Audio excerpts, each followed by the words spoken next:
தில்லையாடி வள்ளியம்மை பிறப்பு மற்றும் பின்னணி. பிறப்பு பிப்ரவரி 22, 1898. பிறந்த இடம் தென்னாப்பிரிக்கா. பெற்றோர் முனுசாமி முதலியார், மங்களம் அம்மாள். பெயர் காரணம்.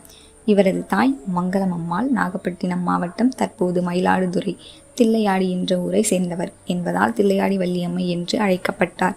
வள்ளியம்மை இந்தியாவிற்கு வந்ததே இல்லை என்பது குறிப்பிடத்தக்கது. போராட்டத்திற்கான காரணம்: தென்னாப்பிரிக்காவில் இந்தியர்களுக்கு எதிராக 2 கொடுமையான சட்டங்கள் இருந்தன. தலைவரி: இந்திய தொழிலாளர்கள் ஆண்டுதோறும் 3 பவுண்ட் வரி கட்ட வேண்டும். திருமணச் சட்டம்: கிறித்துவ முறைப்படி நடக்காத இந்திய திருமணங்கள் செல்லாது என அறிவிக்கப்பட்டது. இது இந்திய பெண்களின் மாண்பை சிதைப்பதாக இருந்தது.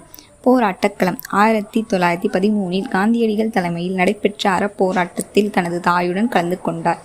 டிரான்ஸ்வல் எல்லையை தாண்டி சென்றதற்காக கைது செய்யப்பட்டார். அப்பொழுது அவருக்கு வயது 15 மட்டுமே. அவருக்கு 3 மாத கடுங்காவல் தண்டனை விதிக்கப்பட்டது. சிறை கொடுமையும் மன உறுதியும். சிறையில் அவருக்கு கல் கலந்த அரிசி உணவாக வழங்கப்பட்டது. இதனால் அவருக்கு கடுமையான காய்ச்சல் ஏற்பட்டது. சிறை அதிகாரிகள், நீ போராட்டத்தை கைவிடுவதாக எழுதி கொடுத்தால் விடுதலை செய்கிறோம் என்றார். ஆனால் வள்ளியம்மை, என் நாட்டின் மானத்தை காக்க சாகத் தயார், ஆனால் மன்னிப்பு கேட்க மாட்டேன் என்று உறுதியாய் கூறினார். காந்தியடிகளுடன் உரையாடல் மற்றும் மறைவு. விடுதலை பெற்ற வெளியே வந்தபோது வள்ளியம்மை எலும்பும் தோலுமாக இருந்தார். அவரை காண வந்த காந்தியடிகள், நீ சிறை செல்வதற்காக வருத்தப்படுகிறாயா என்று கேட்டார்.